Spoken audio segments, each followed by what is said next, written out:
비둘기파적인 FOMC 결과 또 일본 외환 당국의 개입에 치솟던 달러 대비 원화 환율이 안정세를 찾으면서 시장의 우려를 덜어주고 있습니다. KB국민은행 이민혁 이코노미스트와 환율 시장 상황 자세히 짚어보도록 하겠습니다. 안녕하세요. 네, 안녕하세요. 네, 미 연준의 추가 긴축에 대한 경계심이 진정되면서 지금 달러 대비 원화 환율이 1,350원대까지 진정된 분위기입니다. 이런 환율 분위기 그대로 이어질 수 있을까요? 네, 우선 달러 환율이 크게 내려온 이후로는 어느 정도 엔화 가치가 진정된 부분도 있겠지만 말씀해 주셨다시피 지난주 FOMC 결과가 당초 예상보다 상당히 완화적이었다는 부분이 좀 가장 큰 영향을 미친 것 같아요. 우선 파월 의장이 추가 금리 인상 가능성을 완전히 좀 차단하는 모습이었고 오히려 올해 중으로는 금리 인하가 가능하다는 입장을 좀 내비치면서 좀 비둘기적으로 해석된 것 같고요. 또 지난주 발표된 미국 고용 지표가 모두 시장 예상보다 좀 안 좋게 나오면서 시장에서도 이제는 정말로 금리가 내려갈 수 있겠구나라는 라는 기대가 굉장히 커졌고 좀 이런 이유로 달러도 약해지고 환율도 내려간 것 같습니다. 그래서 앞으로의 환율도 좀 이번을 기점으로 해서 그동안의 상승세를 좀 멈추고 이제는 좀 하락으로 전환되지 않을까 싶은데요.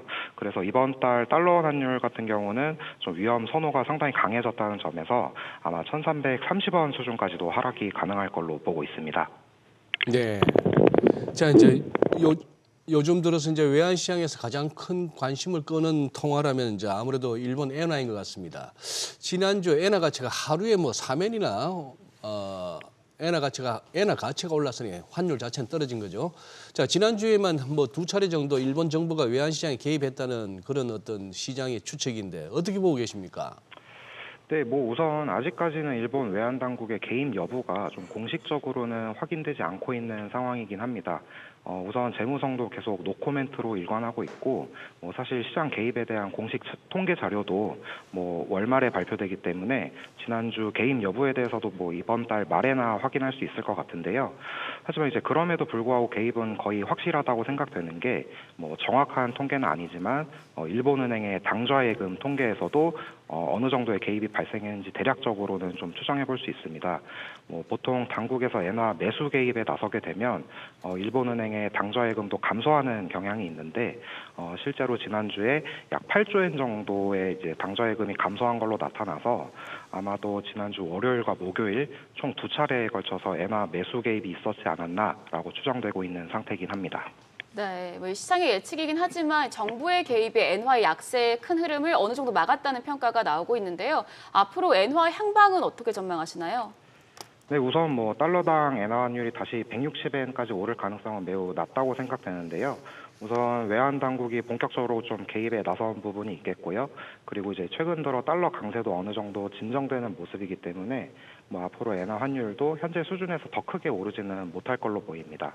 다만 이제 일본은행이 여전히 추가 금리 인상에 대한 어떤 확실한 시그널을 아직까지도 좀 내비치지 않고 있기 때문에 역시나 엔화가 강세로 돌아서기에도 아직까지는 좀 시기상조라고 생각이 되고요. 따라서 당분간 엔화 환율은 지금과 같은 150엔 초중반대에서 머물지 않을까라고 생각하고 있습니다. 네. 자, 그동안에 거의 환율이 움직임이 없다 보니까 자주 언급되지 않았던 중국 위안화인데요. 시장에서는 그동안 오히려 위안화 평가 절하 논쟁이 좀 있었습니다. 중국이 경제 부양하기 위해서는 위안화 가치를 떨어뜨리는 평가 절하를 단행할 수도 있지 않겠느냐 이런 소리였는데 막상 어제 우리 쉬는 사이에 달러 위안 환율이 많이 떨어지면서 지금 위안화도 강세. 어떻게 보면 최근 홍콩 증시, 중국 본토 증시 강한 거 하고 위안화 강세하고 좀 엮이긴 합니다만 이런 상황이에요.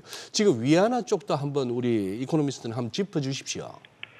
네, 우선 이 부분에 대해서는 크게 두 가지 입장으로 갈리는 것 같아요. 우선 평가 절하를 옹호하는 입장에서는 최근 중국 물가 상승률도 워낙 낮고 소비도 안 좋다 보니까 평가 절하를 통해서 경기 부양에 도움이 될 수 있겠다라고 생각하고 있는 것 같고요.